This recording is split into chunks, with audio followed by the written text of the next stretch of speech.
Hola a todos, paz y bien. La gran mayoría de nosotros somos gente dormida, aunque nos creamos muy despiertos. Nos limitamos a vivir lo mejor que podemos, sin saber muy bien por qué vivimos. Y si alguna vez, en un momento de rara claridad mental, nos lo preguntamos, ¿para qué vivimos? ¿Cuál es el propósito y el sentido de nuestra existencia, de nuestra vida? Pues lo hacemos con poca fuerza, como rendidos a la evidencia de la realidad diaria, del esfuerzo diario, del trabajo diario, a la fuerza de un destino ciego e imperativo que te obliga a seguir viviendo, aun cuando no sepas por qué ni para qué, sin esperanza de encontrar una respuesta válida. Pero no todos los hombres somos iguales. Por extraño que nos parezca, hay algunos seres excepcionales entre nosotros que simplemente no pueden vivir sin encontrar las respuestas a estas preguntas. ¿Para qué vivimos? ¿Y cuál es el propósito y el sentido de nuestra vida? Y dedican su tiempo y su esfuerzo a averiguarlo hasta que encuentran las respuestas. Esta es la historia de León Tolstói, uno de estos hombres excepcionales que él mismo dejó escrita en este pequeño librito que se titula Confesión, precisamente Confesión, de León Tolstói, donde narra cómo le torturaba la ignorancia de lo que él consideraba esencial en su vida y donde fue a encontrar la respuesta a todas sus preguntas en el lugar que menos hubiera imaginado.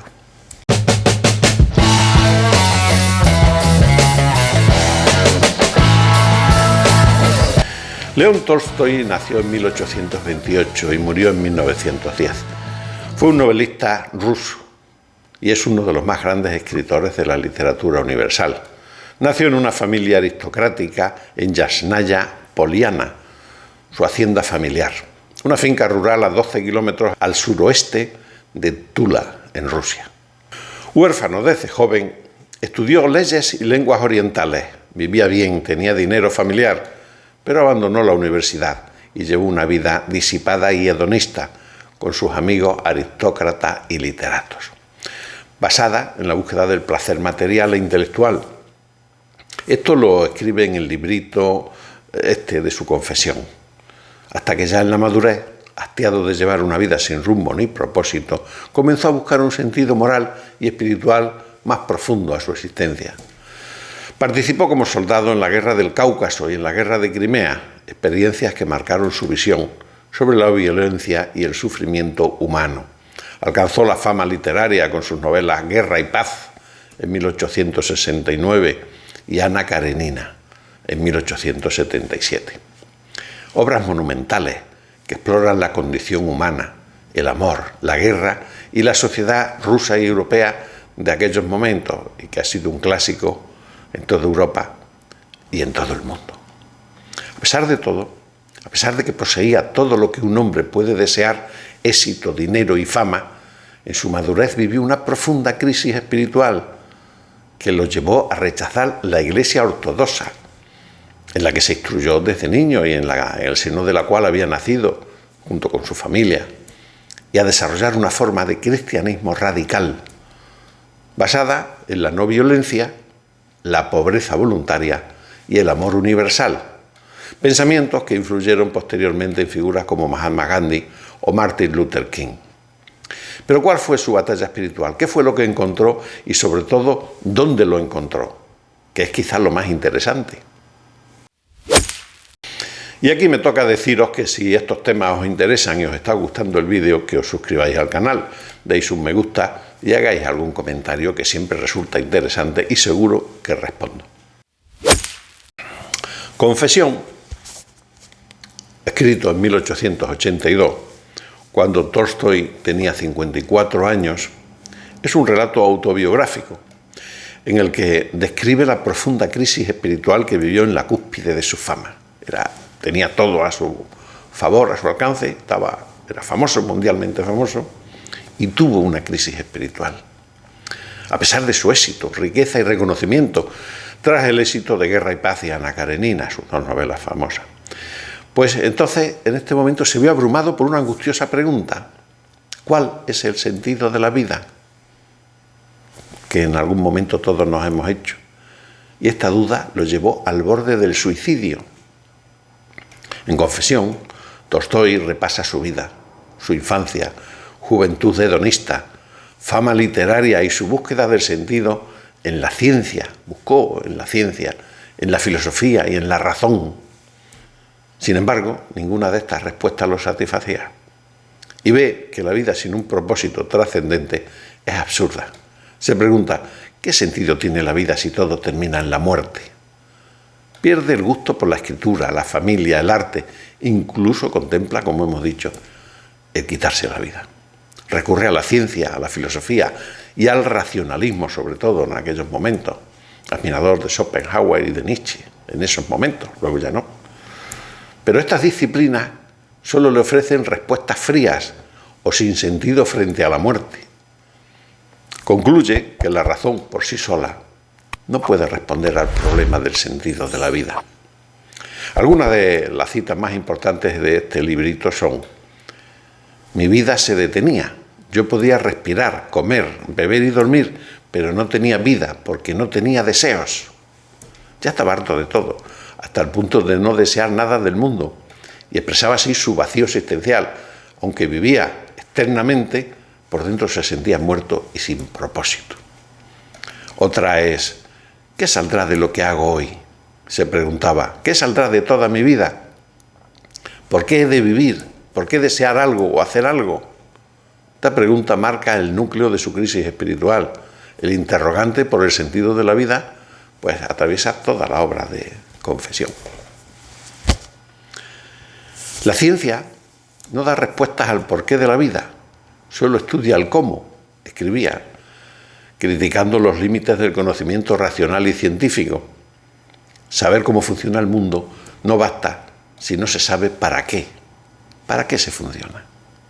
Y la ciencia no daba la respuesta, ni la razón, ni la filosofía. Y todo este sinsentido, este problema existencial lo vivió tan intensamente que le arrancó el deseo y las ganas de vivir, hasta el punto de pensar seriamente, como hemos dicho, en quitarse la vida. Hasta que vivimos en el espacio de 3 dimensiones o en un hiperespacio que aún no entendemos. El heptacordo de Apolo, las 7 dimensiones de la realidad, de venta en Amazon. Vi que los hombres del pueblo ruso vivían y encontré que sabían el sentido de la vida. Esta fe del pueblo ruso me salvó. Escribe. Tolstói, en el momento de su máxima desesperación, se sale de su mundo, de su círculo de amigos aristócratas, literatos, intelectuales y científicos, y al observar la vida sencilla y creyente del pueblo llano, del pueblo ruso llano, sencillo, campesino, pues Tolstói halla la respuesta que la ciencia no le dio. Así escribe: la verdad se oculta a quien busca el saber para vivir, pero se revela a quien busca vivir según la verdad. Y también, solo vivo verdaderamente cuando le siento y le busco a Dios en la fe. Entonces, ¿qué sigo buscando todavía? Gritaba una voz dentro de mí. A Él, a aquel sin el cual es imposible vivir. Conocer a Dios y vivir son la misma cosa. Él es la vida. Vive buscando a Dios y ya no habrá vida sin Él. Y con más fuerza dentro y fuera de mí, todo se iluminó y esa luz no me ha abandonado desde entonces. La clave de su transformación llega al observar la fe sencilla del pueblo ruso, que vive con humildad, esfuerzo y una confianza profunda en Dios. Tolstói redescubre así una fe personal, no dogmática, basada en el Evangelio, en el amor al prójimo y una vida moral. Esta nueva fe le da un motivo para vivir y transforma su visión del mundo. Porque nota que la gente humilde vive con fe y serenidad, y que el campesino cree en Dios, trabaja y sufre, pero vive con sentido. Su vida tiene un propósito trascendente, un sentido, que era lo que él buscaba. Y esto lo impacta. ¿Cómo pueden ellos tener paz mientras él, culto y rico, está desesperado? Y así rechaza las enseñanzas formales de la Iglesia ortodoxa, que considera hipócritas. Y encuentra consuelo en una fe sencilla, práctica y viva, centrada en los evangelios y en un Dios que da sentido a la vida a través del amor, la humildad y la compasión. Y esto cambió totalmente su vida, adoptando una moral austera y rechazando el lujo y la violencia. Su búsqueda ya no era teórica, sino viva, y se dispuso a vivir coherentemente con su conciencia y su fe, algo que nos falta a todos, la coherencia con nuestra fe. Naturalmente, para escándalo de todos y admiración de los pocos, se salió del sistema.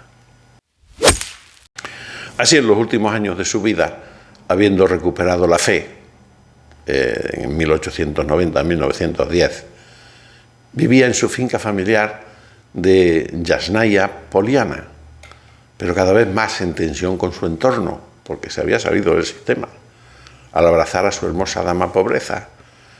Especialmente tenía tensión con su esposa Sofía, por razones económicas, lógicamente, espirituales y filosóficas.